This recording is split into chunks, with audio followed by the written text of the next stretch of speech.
Great. Well, thank you so much, and welcome everyone. Good afternoon to our second breakout session. We solved a number of issues related to short-term goals earlier, and now we'll focus on long-term goals.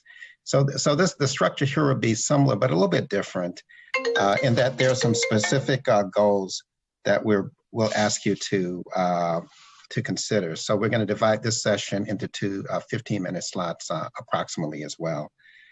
So our first question is, what are the 1 to 2 long-term tangible and measurable goals to ensure a more person-centered and inclusive clinical trials enterprise that should be met within the next 10 years, so by 2030? And we've been given several goals to consider, and I'll tell you what those are and ask if you think those are the right ones. Do you have others? And then we'll welcome your comments. So the 3 goals we've been asked to consider. The first is to build a sustained clinical trial network that invests in communities over the long term and maintains trust through ongoing longitudinal relationships, something we did discuss a bit earlier. Number 2, re-examine the role of contract research organizations to better foster longitudinal relationships with communities, and other long-term goals to ensure a more person-centered and inclusive clinical trials enterprise. So we have those to start with, but certainly other thoughts are welcome. And I will pause there and see who would like to get us started. You can raise your hand or just start speaking. So this is, go ahead, Jacqueline. Go ahead, Jacqueline. You're on mute. Okay. Am I unmuted now? You're unmuted now. Okay. I'm Jacqueline Alicani. I'm a heart patient and volunteer with the American Heart Association and also PCORI ambassador, the Patient-Centered Outcomes Research Institute.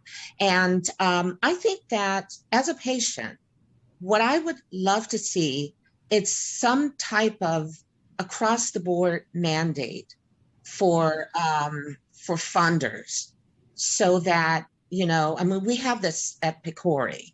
If you don't have a viable patient engagement plan that is accountable and that you don't report on according to the protocols for PCORI, then you don't get the funding and you will not be able to maintain your funding.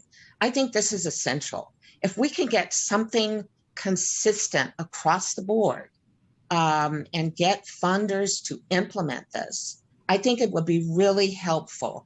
And going further, also what PCORI does is provides resources for patient engagement, because I know, you know, this is new to a lot of researchers who have a lot to do, and like we all do, but I think all of these, there are tremendous resources out there. And PCORI is one of the places that provides these that people can take advantage of. Researchers can connect with PCORI and get patient engagement templates and plans and rubrics to use that are really practical. So we've got to have a mandate that says, if you don't do this, you're not going to get your funding, or you're going to lose your funding. And also, you know, the issue of education, and that patient engagement plan should also incorporate some kind of basic education for patients to make sure their involvement with the clinical trial is maximized.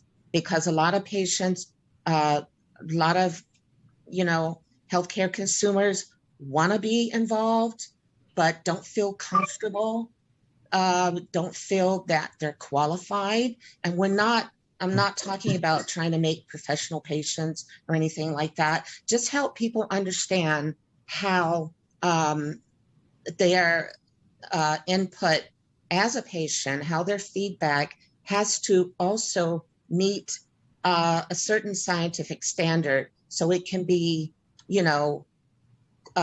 quantifiable, so that you can use this the right way, because we still need to maintain evidence-based medicine. So, so in the year 2030, you would like to see not only an expectation, but some type of a mandate that we include certainly and engage patients. Okay. Right. Thank you. Other comments? This is Brian Southwell. I apologize for joining late. I had a previous conflict, but I'm at RTI International, which is a nonprofit research institute based in North Carolina, and I also teach at Duke University. Just one additional. Welcome, Brian. Thanks. Thank you so much for all organizing this conversation. And so one challenge we might also engage ourselves with is, I think we've got some initial focus, there in terms of potentially intermediate, outcomes, thinking about longer term outcomes we might think about in terms of representation, in trials.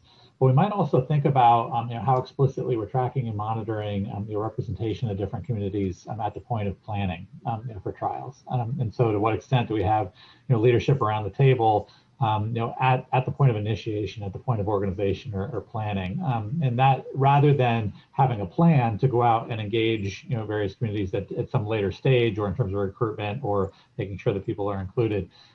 It's a slightly different charge, I think, to see the kind of representation we'd like to see, at the point of, I guess, leadership and planning.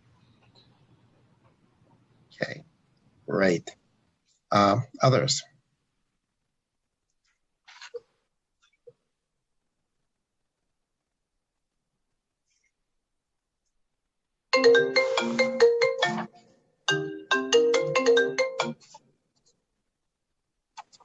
Sorry about that. Well, I guess I can call on folks of quite a group. Lynn, you have the biggest smile. What are your thoughts?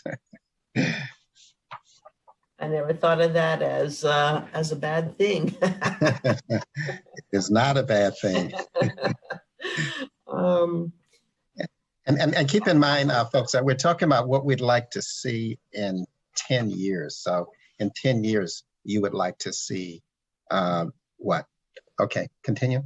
Yeah, no, I love this idea of an infrastructure that's in place that can then be utilized kind of consistently throughout for some sort of prioritization process by how you in essence engage this infrastructure to do the clinical trials that you or your group is interested in, but that then can be, when there's a national emergency, can be in essence immediately conscripted for that particular purpose.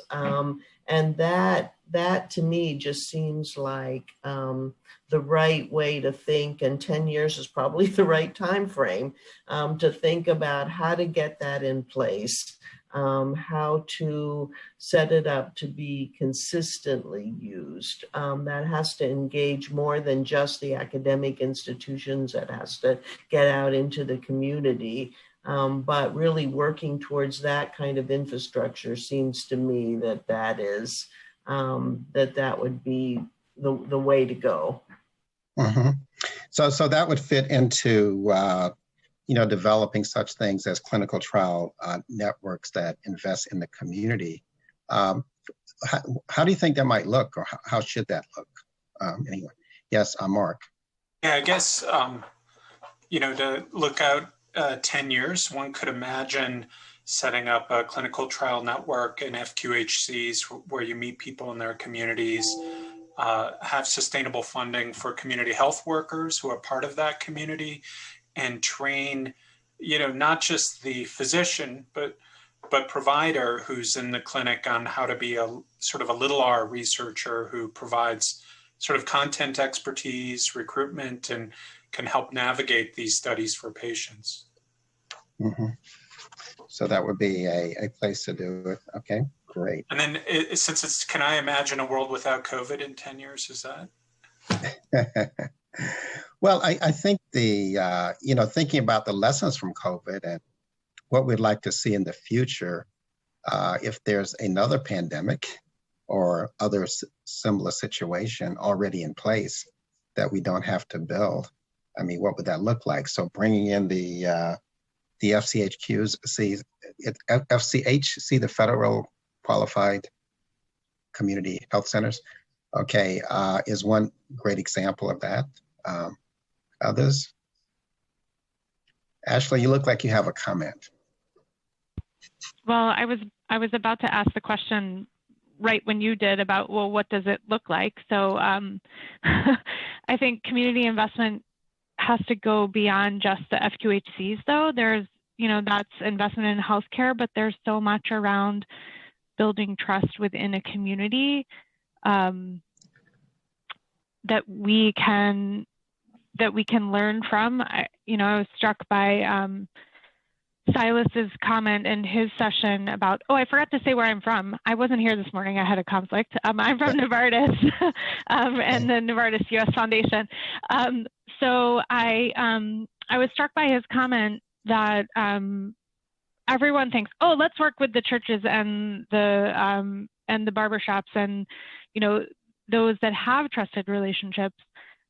But to me, it's more about understanding what's at the core of those trusted relationships and how can we build upon that without just saying, oh, deliver health messaging through these organizations that have trust within a community. So like, how do we sort of expand on that trust and don't just put everything in their hands to come up with the solutions and be the conduit to educating or, sort of engaging with their communities. I'm not sure I know exactly what that looks like in 10 years, but I think those to me are the core issues that we have to start thinking about. Yeah, I think that's a great point too, because one of the points that I believe Silas made was when we think about social determinants of health, there are community groups and organizations and places where these are already being addressed. And earlier, in the earliest session, there was a question around, yes, we'd like to collect this information and use it, but we don't want to create additional burdens for patients.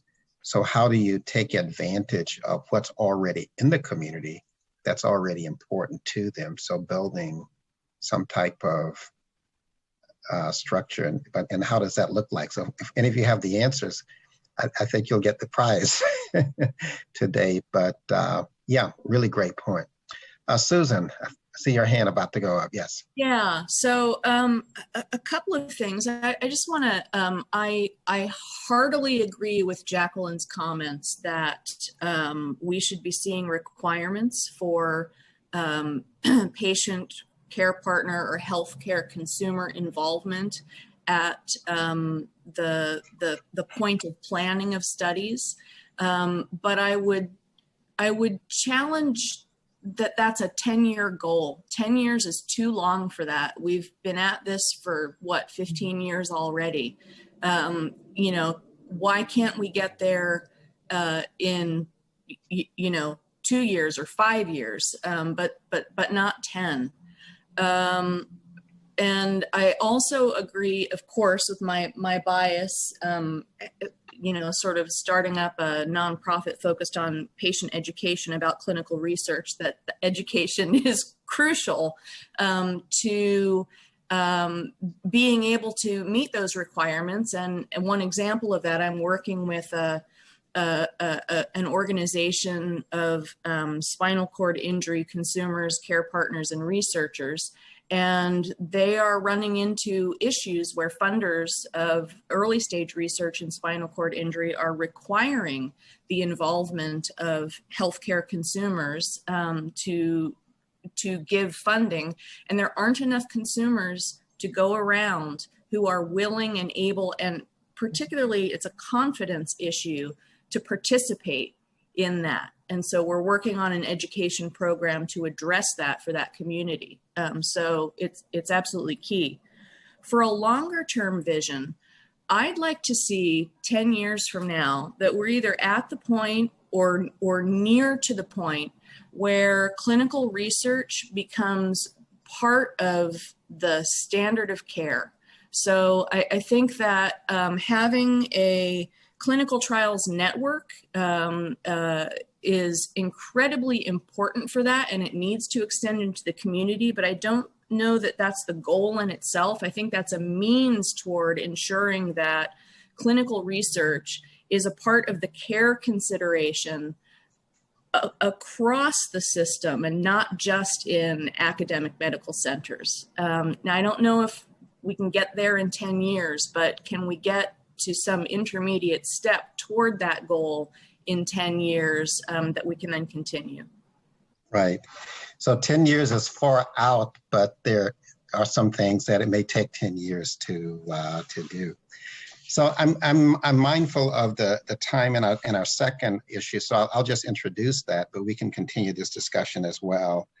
And that has to do with what technologies, tools, or techniques could be transformational to improving inclusiveness and equity over the next 10 years. So again, in 10 years, if there was no obstacle, you would like to see what and which tools or techniques could help us get there?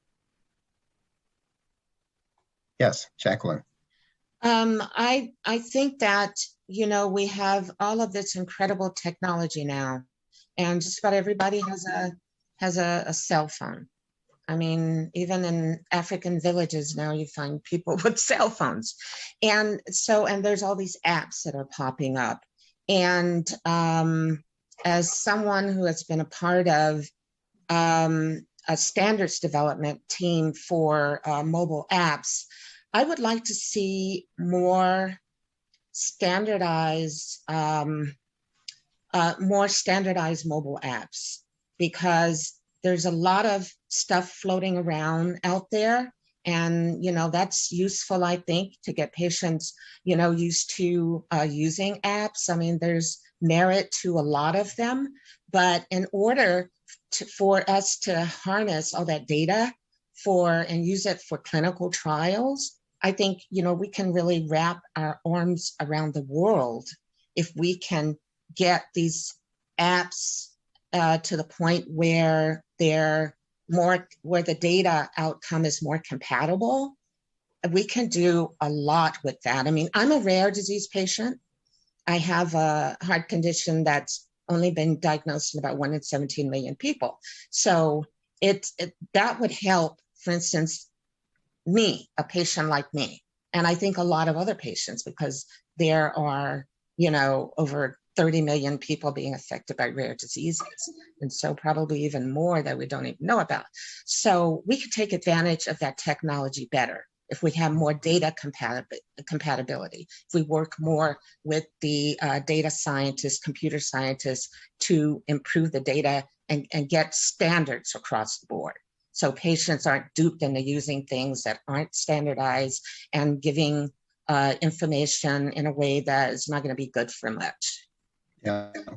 So given the technologies, what, let's see, I have a note here from Carolyn. This is a question of forum membership has raised. Carolyn, I lost your question.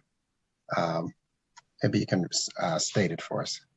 Sure thing, yeah. So in thinking about technology, the question is, you know, what problem are you trying to solve when it comes to addressing inclusivity and equities? And why is it that that particular technology is uniquely suited?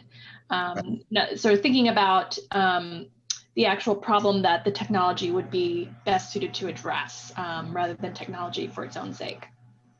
Yeah, that's a great question, and we're going to transition. So what problem would these technologies or this technology actually solve looking out at 20 years?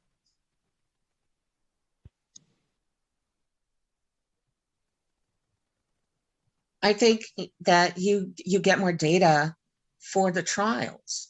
So, you know, like I was saying about for rare disease patients, I think that a lot of the issue is getting the data. If you can't find enough patients with a condition then a lot of researchers aren't interested in doing research projects for small amounts of patients. So I think the more data you have, the more resource that you have to do the clinical trial with.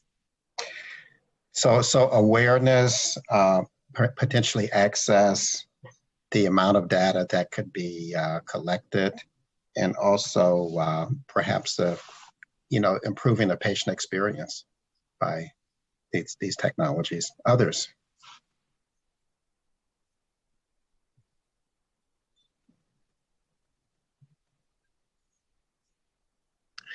Nikolai, you look like you have a response there. Well, as a journal editor, I see the opposite end, right? I see the research that has been conducted. And we've talked a lot this morning about what informed consent and the complexities of it. On the other end of it, as a journal editor, when I receive a clinical trial, I am mindful of the ethics surrounding it and how it's been organized.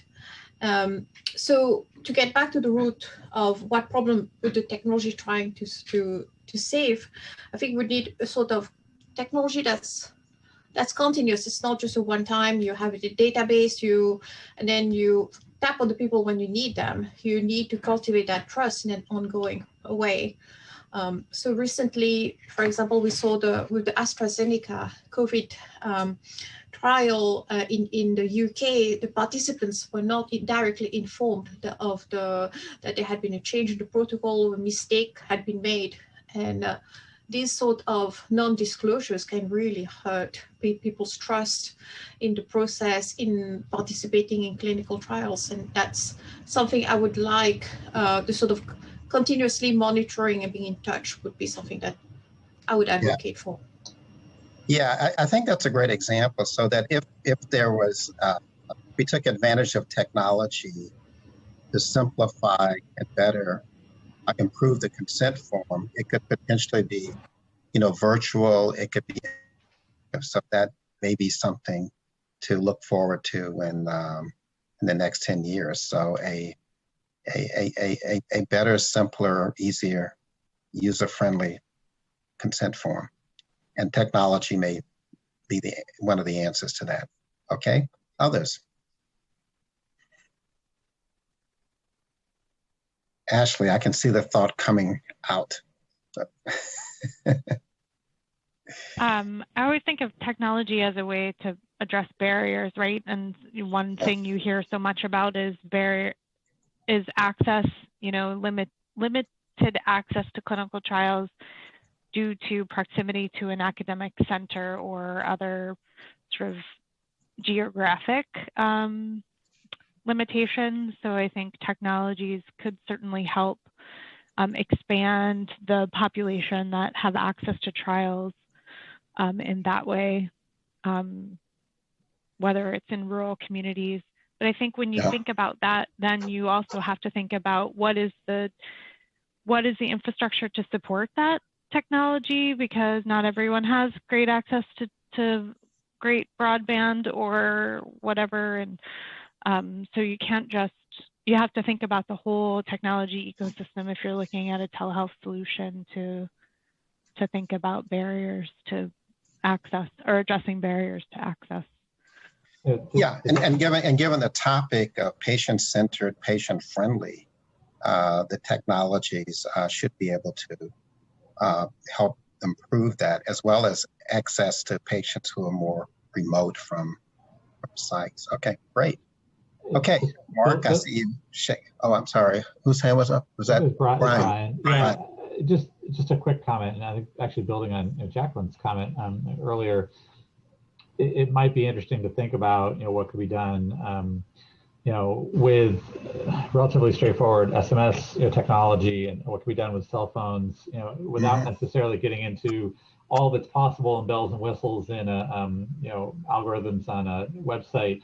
What can be done with widely accessible mobile technologies that would have a better shot at being inclusive? And there's a lot that's been done in terms of advancement in public opinion research and survey work, in Africa, for example, as using relatively straightforward technologies, what could be done here to kind of match people to trials or to offer information in responsive formats that might be interesting as a way of kind of opening the door a bit more. Yeah. Okay. So I just have one other thing. I think Sure. to think about, I saw an ad last night. It made me think about this conversation that was happening today.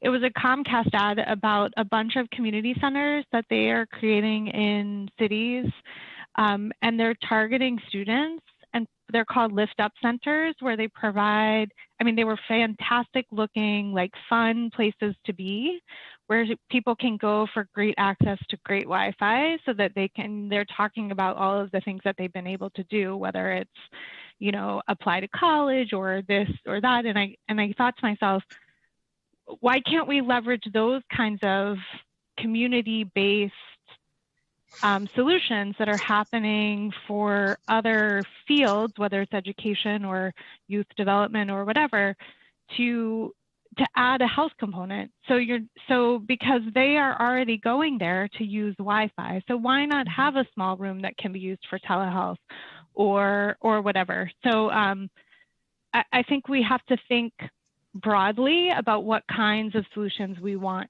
to think about and not just be limited to our current healthcare infrastructure. Yeah. So Carolyn, I think what we are hearing is that, we think that technology can certainly be helpful in addressing and overcoming certain barriers. It's not always clear how they will do that. And this morning we spoke about the digital divide, and there's of course the access to and literacy around these technologies, but that should be overcome as well. But as was mentioned, even the remote places in the world have access to some types of technology. Great. Okay. Yes. So let's go to I think Mark, and then back to Jacqueline.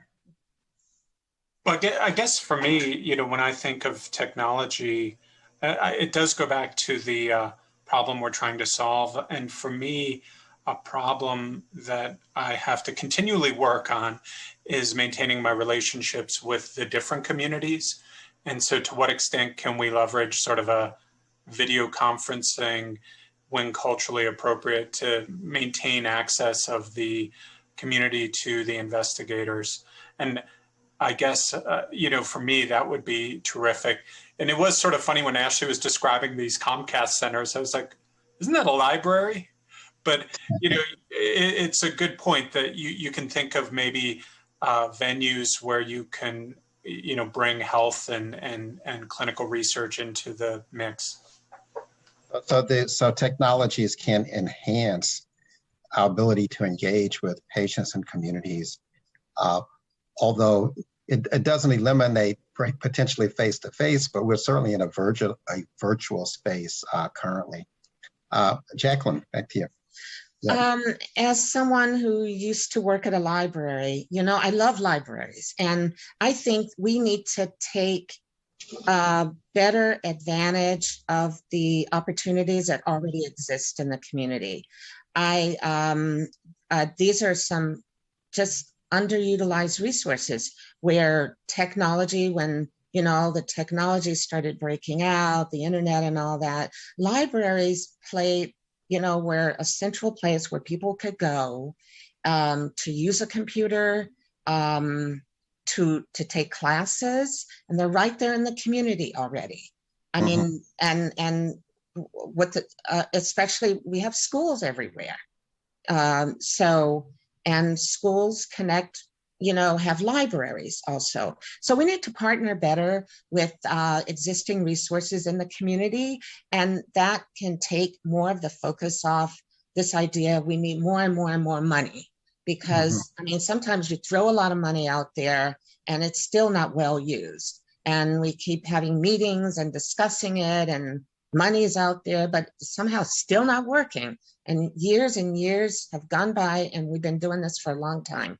So we got to get some, better action steps in place.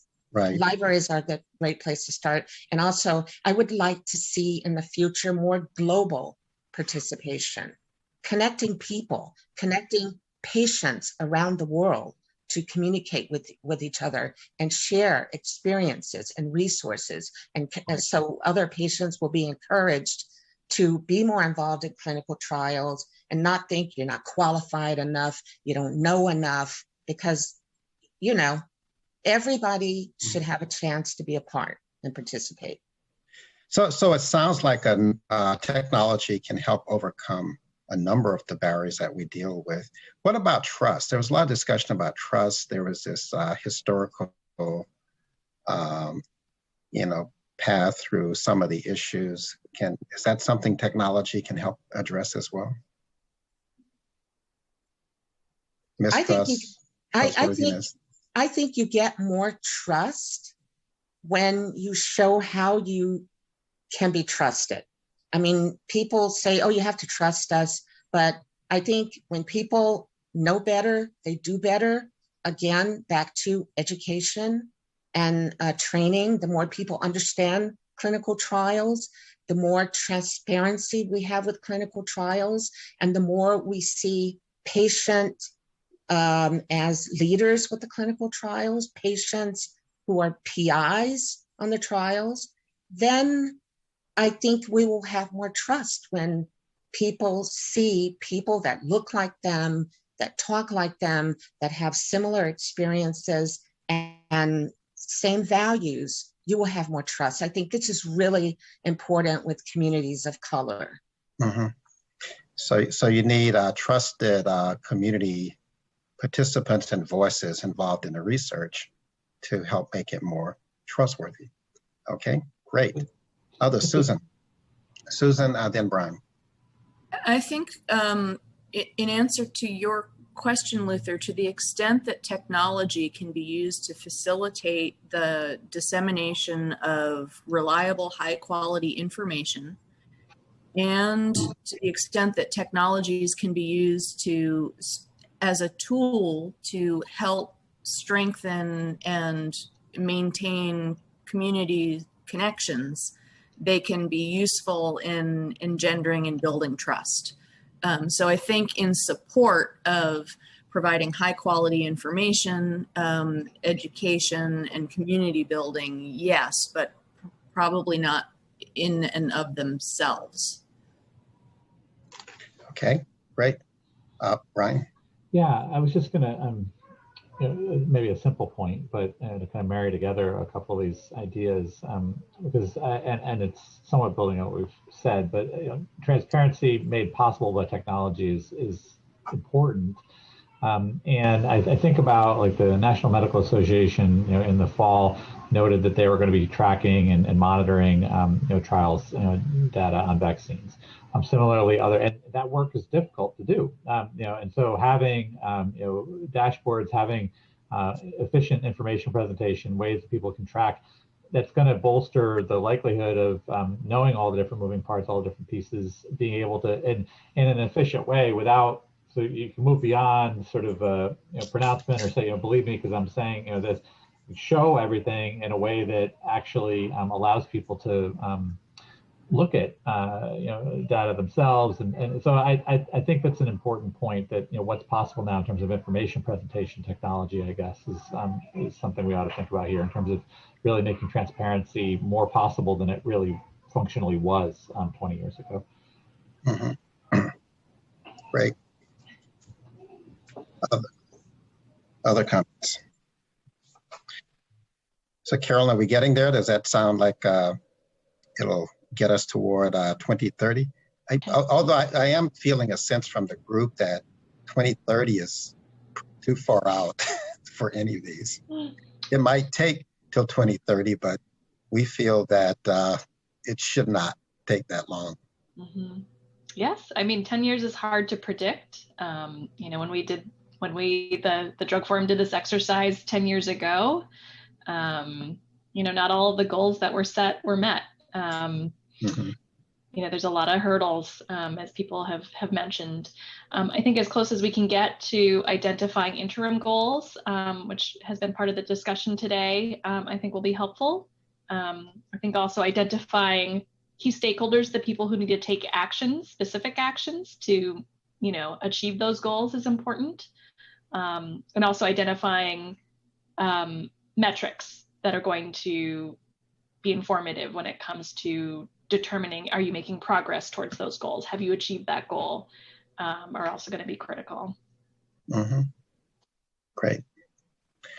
Other comments? So what about the key stakeholders? Other than all, are there certain key stakeholders that we want to make sure are involved in making this happen?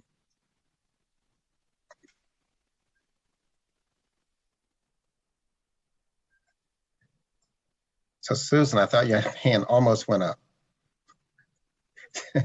Well, I was thinking, because it's always it is all of them, right? But a couple that came up in this discussion who I think are really important, who maybe don't come up all the time, and I think Jacqueline was the first to bring them up, are funders. So funders, particularly for studies that are conducted in academic centers, are an important stakeholder to accomplishing the goal of having patient or consumer representation at the planning stages for all studies. So that's one that I'd highlight as one that we may not have focused on enough. Mm-hmm. Okay. Yes. Lynn, then Jacqueline. Lynn.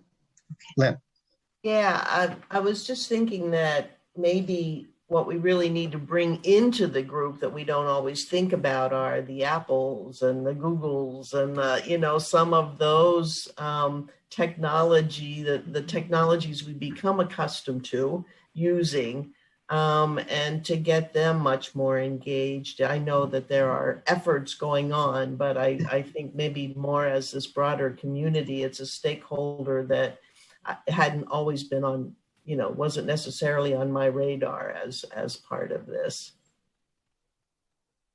Okay. So there's a lot they're already doing. When I go to Google and I put in a word, they know what to to pull up. Netflix knows what I would like to watch. So these are things that that we should be able to learn from. Yes. Other comments. Yes. Oh, I'm sorry, Jacqueline. Regulators. I'm an FDA consumer rep, and I know that the FDA also has is working on a lot of great initiatives and has programming already to encourage and mandate patient engagement. And I think we need to partner with the regulators too, funders, regulators. I think we have all the bits and pieces that we need, I think, but we just don't have all of the collaboration and synergy that we need. I think we're moving in the right direction, but we got to pull everything together in a better way. So I hope that we can do that.